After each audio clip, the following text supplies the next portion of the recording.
रात के सन्नाटे में गांव के बीचों बीच एक पुराना हवेली था। यह हवेली वर्षों से खाली पड़ा था और गांव के लोग इसे भूतिया हवेली कहकर बुलाते थे।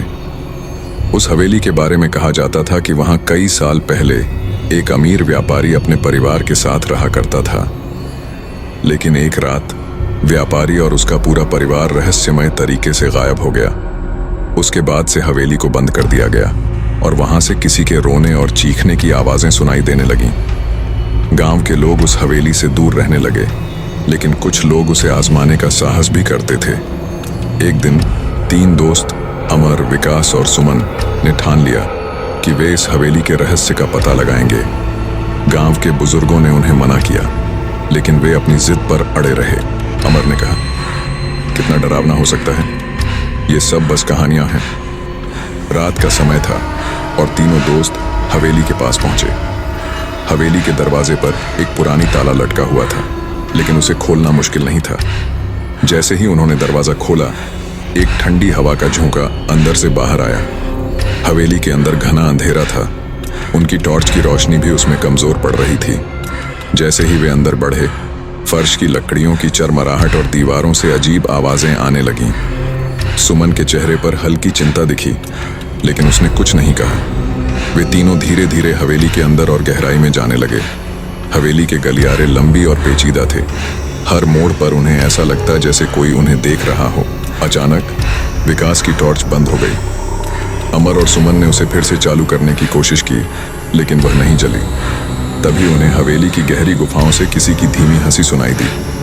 वह आवाज धीरे धीरे उनके पास आने लगी। ये क्या है? सुमन ने डरते हुए कहा। अमर ने उसे शांत करने की कोशिश की। शायद हवेली की पुरानी दीवारों की आवाजें हैं, हमें डरने की जरूरत नहीं है। लेकिन अब हंसी की आवाज तेज हो गई थी और साथ ही किसी के चलने की आवाज भी आने लगी थी। तीनों ने तेजी से बाहर निकलने का फैसला किया, लेकिन जैसे ही वे मुड़े, दरवाजे अपने आप बंद हो गए। अब वे फंसे हुए थे। हवा अचानक ठंडी हो गई और उन पर बर्फीले हाथों का एहसास होने लगा। विकास चिल्लाया, हमें यहां से बाहर निकलना होगा। वे दौड़ने लगे, लेकिन हवेली का हर दरवाजा बंद था। वे गलियारों में खो गए थे और तभी उन्हें एक पुरानी तस्वीर नजर आई। उसमें वही व्यापारी था जो वर्षों पहले गायब हो गया था। तस्वीर के नीचे खून से लिखा था, तुम यहां से नहीं जा सकते। अब उनके कानों में चीखें गूंजने लगीं। हवेली की दीवारें उनके चारों तरफ घूमने लगीं। अमर ने देखा कि सुमन की आंखें सफेद हो चुकी थीं और उसके मुंह से खून की धार बह रही थी। सुमन के शरीर पर कुछ अदृश्य ताकत ने कब्जा कर लिया था। वह अब उनके साथ नहीं थी। अमर और विकास तेजी से भागे, लेकिन हवेली ने उन्हें पकड़ लिया। दरवाजे और खिड़कियां बंद हो चुकी थीं और चारों ओर से आवाजें घेरने लगीं। एक आखिरी चीख गूंजने के बाद सब कुछ शांत हो गया। अगले दिन गांव वालों ने हवेली के बाहर अमर और विकास के जले हुए शरीर पाए और सुमन का कोई पता नहीं चला।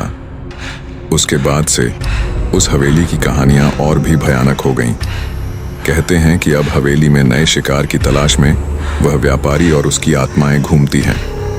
कोई भी जो उस हवेली में जाता है, कभी लौटकर नहीं आता। क्या आप भी ऐसी हवेली में जाना चाहेंगे? कमेंट कीजिएगा।